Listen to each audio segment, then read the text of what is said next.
എല്ലാവർക്കും നമസ്കാരം. ഈ ഗ്യാസ് കയറുന്നത് ഇന്ന് വളരെ കോമൺ ആണ്. നെഞ്ചരിച്ചില്, വയറ് വീർക്കല്, ഇതൊക്കെ ഇതിനെ തുടർന്നുണ്ടാവുന്ന കാര്യങ്ങളാണ്. ഇതിന് അനുബന്ധിച്ചിട്ട് ഒരുപാട് വീഡിയോസ് കാര്യങ്ങൾ നമുക്ക് അവൈലബിൾ ആണ് ഇന്ന് ഇന്റർനെറ്റിൽ. എന്നാൽ ഇത് നമുക്ക് എങ്ങനെയാണ് കംപ്ലീറ്റ് ആക്കി മാറ്റിയെടുക്കാൻ പറ്റുക? അതല്ലാത്ത പക്ഷം വയറ് വീർക്കുക എന്നുള്ള കണ്ടീഷൻ വളരെ കോമൺ ആണ്. പേഷ്യൻസ് ഇന്ന് നമുക്ക് ഒ പിയിൽ വരുന്ന സാഹചര്യങ്ങളിൽ നെഞ്ചരിച്ചില്, പുളിച്ചതായിട്ടല്ല, ഇത് കഴിഞ്ഞാൽ ഉണ്ടാകുന്ന അടുത്ത കോമൺ ആയിട്ട് ഇന്ന് യങ്സ്റ്റേഴ്സിനും പ്രായമായിട്ടുള്ള ആൾക്കാർക്കും ഉണ്ടാകുന്ന ഒരു പ്രശ്നമാണ് വയറ് വീർക്കുക എന്നുള്ളൊരു കണ്ടീഷൻ. ഇതെങ്ങനെ നമുക്ക് മാറ്റിയെടുക്കാം എന്നുള്ളത് നമുക്ക് ഈ വീഡിയോയിലൂടെ നിന്ന് നോക്കാം. ഞാൻ doctor Shreya S Madhavan, senior consultant, doctor Basil സോമിയോ ഹോസ്പിറ്റൽ, പാണ്ടിക്കാട്, മലപ്പുറം ജില്ല.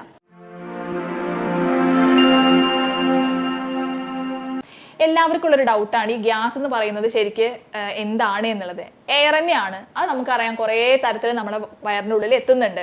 ഒന്ന് നമ്മൾ സംസാരിക്കുമ്പോൾ, ഭക്ഷണം കഴിച്ചുകൊണ്ടിരിക്കുമ്പോൾ സംസാരിക്കുന്നത് വഴി നമ്മുടെ ഡൈജഷൻ നടക്കുന്നതിൻ്റെ ഭാഗമായിട്ടുണ്ടാകുന്ന ഗ്യാസ് ഐറ്റംസ്, അതുപോലെ തന്നെ പ്രോപ്പറായിട്ട് ഡൈജഷൻ നടക്കുന്നില്ല എന്നുണ്ടെങ്കിൽ ഉണ്ടാകുന്ന വാതകങ്ങളൊക്കെ നമ്മുടെ വയറിൻ്റെ ഉള്ളിൽ എവിടെ കെട്ടിക്കിടക്കുന്നുണ്ട് എന്നുള്ളതാണ് എല്ലാവരും പറയാറുള്ളത്. അപ്പോൾ അതെന്തുകൊണ്ടാണ് അങ്ങനെ കെട്ടിക്കിടക്കുന്നത്, എങ്ങനെ ഇത് നമുക്ക് ഒഴിവാക്കി കളയാം എന്നുള്ളതും കൂടെ ഒന്ന് നോക്കേണ്ടത് അനിവാര്യമാണ്. അതെന്താണെന്ന് വെച്ച് കഴിഞ്ഞാൽ പലപ്പോഴും ഇന്ന് എല്ലാവരും ലൈഫ് സ്റ്റൈല് മാറാൻ തുടങ്ങി. കുറേ നേരമുള്ള ഇരുത്തം കാര്യങ്ങളൊക്കെ തന്നെയാണ് ഈ വയറിൽ ഗ്യാസ് കെട്ടിക്കിടക്കാനുള്ള മെയിൻ ആയിട്ടുള്ള കാരണം. അത് ഒഴിവാക്കാൻ നമ്മൾ രാവിലെ തന്നെ ചെയ്യാൻ പറ്റുന്ന ഒരു സിമ്പിൾ ടിപ്പ്, നമുക്ക് ബെഡിൽ കിടന്നുകൊണ്ട് തന്നെ ചെയ്യാൻ പറ്റുന്ന ഒരു സിമ്പിൾ എക്സസൈസ് പറഞ്ഞു തരാം. നമ്മൾ ബെഡിൽ ഇപ്പോൾ ഫ്ലാറ്റ് ആയിട്ട് നിവർന്നിട്ടായിരിക്കും കിടക്കുന്നുണ്ടായിരിക്കുക. ആ നിവർന്ന് കിടക്കുമ്പോൾ എഴുന്നേറ്റ ഉടനെ തന്നെ നമുക്ക് നന്നായിട്ട് മുട്ട് മടക്കിക്കൊണ്ട് വയറിൻ്റെ നെഞ്ചോട് ചേർത്ത് മുട്ട് കൊണ്ടുവരാം, മടക്കിയിട്ട് കൊണ്ടുവരാം. എന്നിട്ട് നന്നായിട്ടൊന്ന് ഇൻഹെയിൽ ചെയ്യാം. ഒരു 2-3 സെക്കൻഡ് ഒന്ന് ഹോൾഡ് ചെയ്തതിന് ശേഷം നന്നായിട്ടത് എയർ ഒഴിവാക്കി വിടുക. നമുക്ക് എക്സൈൽ ചെയ്ത് വിടുക. വീണ്ടും അത് നന്നായിട്ടൊന്ന് ഇൻഹെയിൽ ചെയ്യുക, ഒന്ന് എക്സൈൽ ചെയ്യുക. ഇതേപോലെ ബെഡിൽ നിന്ന് എഴുന്നേറ്റ ഉടനെ തന്നെ ഒരു 4-5 തവണ ഇതേപോലെ ചെയ്യുന്നത്, സെറ്റുകളാക്കിയിട്ട് ചെയ്യുന്നതായിരിക്കും കുറച്ചും കൂടെ നന്നായിരിക്കുക. ബെഡിൽ കിടന്നുകൊണ്ട് തന്നെ ഒന്നിങ്ങനെ ചെയ്ത് നോക്കൂ. അതുപോലെ തന്നെ കമഴ്ന്ന് കിടക്കുക. കമഴ്ന്ന് കിടക്കുന്ന സമയത്ത് ഈ മുട്ട നമ്മുടെ വയറിൻ്റെ ഭാഗത്തോട്ട് ചേർത്ത് വരുന്ന രീതിയിൽ കമഴ്ന്ന് കിടക്കുക. കമഴ്ന്ന് കിടന്നിട്ട് കൈ നിവർത്തി വെച്ചതിന് ശേഷം ഇതുപോലെ തന്നെ നന്നായിട്ട് ഇൻഹെയിൽ ചെയ്യുക. ഒരു 3 സെക്കൻഡ് ഹോൾഡ് ചെയ്യുക, എക്സൈൽ ചെയ്ത് വിടുക. വീണ്ടും ഇൻഹെയിൽ ചെയ്യുക, എക്സൈൽ ചെയ്യുക. ഇതേപോലെ ഒരു 4-5 സെറ്റുകളാക്കിയിട്ട് നിങ്ങൾ ബെഡിൽ നിന്ന് എഴുന്നേറ്റ ഉടനെ തന്നെ ഇതൊന്ന് സ്റ്റാർട്ട് ചെയ്ത് നോക്കൂ. നിങ്ങൾക്ക് 1-2 ആഴ്ച കഴിയുമ്പോൾ തന്നെ ഒരു മാറ്റം കാണുന്നതായിട്ട് നിങ്ങൾക്ക് ലൈഫ് സ്റ്റൈലിൽ തന്നെ ചേഞ്ച് കാണാൻ പറ്റും. ഇനി രണ്ടാമത്തെ ടിപ്പ് ഞാൻ പറഞ്ഞു തരാം. രണ്ടാമതായിട്ട് നമ്മൾ ചെയ്യേണ്ടത് എന്താണെന്ന് വെച്ചാൽ, നമ്മൾ കുളിക്കുന്ന സമയത്ത് എണ്ണ എടുക്കുക. വെളിച്ചെണ്ണയോ നോർമൽ എന്തെങ്കിലും എണ്ണയായാലും കുഴപ്പമില്ല. എണ്ണ എടുത്തതിന് ശേഷം വയറിൻ്റെ ഭാഗത്ത് നന്നായിട്ട് മസാജ് ചെയ്ത് കൊടുക്കുക. വയറിൽ എണ്ണ ആക്കിയതിന് ശേഷം നന്നായിട്ട് ക്ലോക്ക് വൈസിലും ആൻറ്റി ക്ലോക്ക് വൈസിലും നന്നായിട്ട് മസാജ് ചെയ്ത് കൊടുക്കുക. ഇതും പലപ്പോഴും നമ്മുടെ വയറിൽ കെട്ടിക്കിടക്കുന്ന ഗ്യാസ് പോവാനും നീർക്കെട്ട് പോവാനും വളരെ ഹെൽപ്ഫുള്ളായിട്ടുള്ള 2 ടിപ്പാണ്. ഇത് നിങ്ങളൊന്ന് 2 ആഴ്ചയോ അല്ലെങ്കിൽ ഒരു മാസം ഒന്ന് കണ്ടിന്യൂസ് ആയിട്ട് ചെയ്ത് നോക്കും. നിങ്ങൾക്ക് നല്ലൊരു റിസൾട്ട് ഇതിൽ കാണാൻ പറ്റും. വയറിൽ കെട്ടിക്കിടക്കുന്ന ഗ്യാസാണ്, അല്ലെങ്കിൽ ചിലർ പറയാറുണ്ട് കീഴ്വായു നന്നായിട്ട് പോകുന്ന ആൾക്കാരുണ്ട്. എന്നാൽ ഇതൊന്നും പോവാതെ അവിടെ കെട്ടിക്കിടക്കുന്ന ഒരു ഫീലാണ്. ഡോക്ടറെ ഇനി ഇത് പോകാൻ എന്താ ചെയ്യുക എന്നുള്ളതായിട്ട് ചോദിക്കാറുണ്ട്. ഇങ്ങനെ നിങ്ങളൊന്ന് ചെയ്ത് നോക്കൂ. എന്നിട്ട് നിങ്ങൾ അതിൻ്റെ റിസൾട്ട് തന്നെ എന്തായാലും അറിയിക്കും. ഇനി ഇത് കൂടാതെ നമ്മൾ എന്തൊക്കെയാണ് ഭക്ഷണത്തിലുള്ള ചേഞ്ചസ് വരുത്തേണ്ടത് എന്നുള്ളതും പറഞ്ഞു തരാം. നമുക്ക് എല്ലാവർക്കും അറിയാം, കോമൺ ആയിട്ട് അറിയുന്ന കാര്യങ്ങളാണ് സമയത്ത് ഭക്ഷണം കഴിക്കുക എന്നുള്ളത്. അത് വളരെ ഇമ്പോർട്ടൻ്റ് ആയിട്ടുള്ള ഒന്നാണ്. കാരണം അല്ലാത്ത പക്ഷം നമ്മുടെ വയറിൻ്റെ ഉള്ളിൽ ഗ്യാസ് കൂടുതലായിട്ട് ഫോം ചെയ്യുകയും അത് അവിടെ കെട്ടിക്കിടക്കാൻ സാഹചര്യം ഉണ്ടാവുന്നുണ്ട്.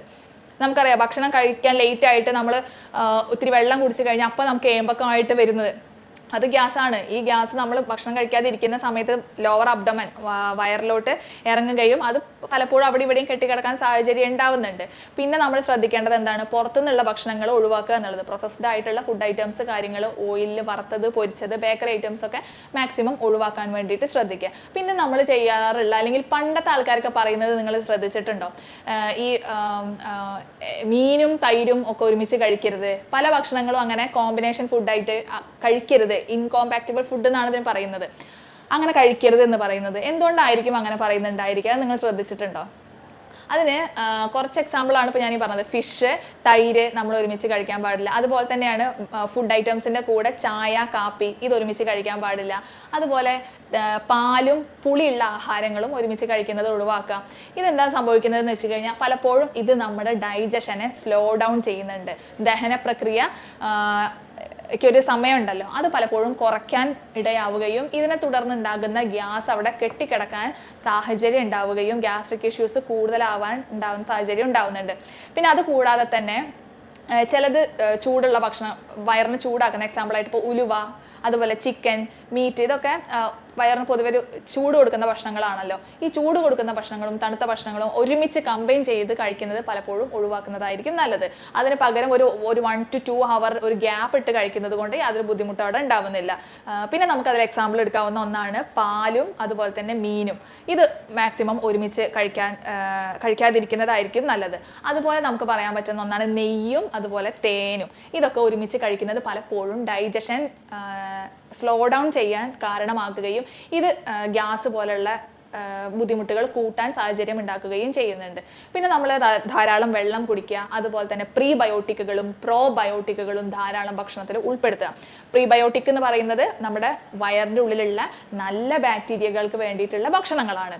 അത് കൂടുതൽ കൊഴുപ്പ് സോല്യൂബിൾ ആയിട്ടുള്ള ഫാറ്റ് അടങ്ങിയിട്ടുള്ള വെണ്ടയ്ക്ക, വഴുതനങ്ങ, ക്യാബേജ്, ചേന, ചേമ്പ് ഒക്കെ പോലെ വഴുവഴുപ്പ് അടങ്ങിയിട്ടുള്ള ഭക്ഷണങ്ങൾ കൂടുതലായിട്ട് കഴിക്കുന്നത് വഴി നല്ല ബാക്ടീരിയൽ ഗ്രോത്ത് ഉണ്ടാവുകയും അത് പലപ്പോഴും ഡൈജഷൻ ക്ലിയർ ആക്കാൻ സഹായിക്കുകയും ചെയ്യുന്നുണ്ട്.